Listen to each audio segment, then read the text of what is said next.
Hi guys and girls, I'm Obsidian Ant and this is Elite Dangerous. Now today I'm going to walk you through a brief exploration and discovery tutorial, and I'm going to do that using the system I've got open in the map here. As you can see, there's two planets currently missing, and that's planets 8 and 9. Now I currently have quite a specific method of doing that, and this involves targeting the central body of the system, in this case the Sun, and using that as a reference point. You can see to the left of my radar there's the compass. I've got the planet in front, unknown, currently targeted, and that actually shows up in the compass as a little blue dot. And as I move away from that unknown planet, if either I move up or down, you would see the little blue dot move to the left or right edge of the compass. You can see it moving slightly now. Now when that dot reaches the far right, as it is there, it means that planet is actually to my right, and you can see the dot's now become a hollow dot, and that means it was moving around to my back right and eventually behind me.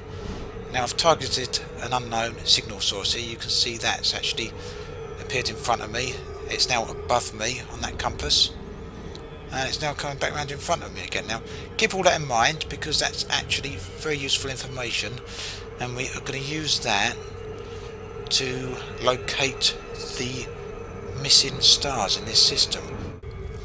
So I've just targeted the central star here in this particular part of the system. That's the star C, and I've orientated my ship so that star is above me.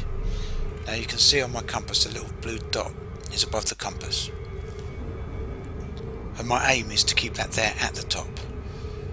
So in order to do that, whilst keeping the star above me, as you can see there, I'm flying in a straight line away from it. That means the dot would slowly move around behind me, or the star will slowly move around behind me. So what I have to do is keep pulling my nose up. Just as it turns to a hollow dot there, I'll pull my nose up a little bit, and all the time whilst doing that I'll keep doing a scan. And there we go, I've discovered the planets. Hopefully, let's see what we've got. And yep, what we can do is see there is the two missing planets and their related moons. So planets 8 and 9, I've just discovered they're obviously unknown because I haven't flown up close to them and scanned them up close. Now just to reiterate on what I did there, I targeted the star, which is the central point of this particular system of bodies. That gave me a centre point to orbit around. I then flew a distance away from that star, but still keeping it within range of my scanner. So in the case of the intermediate scanner I've got, that's 1000 light seconds. If I had the basic scanner, that would be 500 light seconds.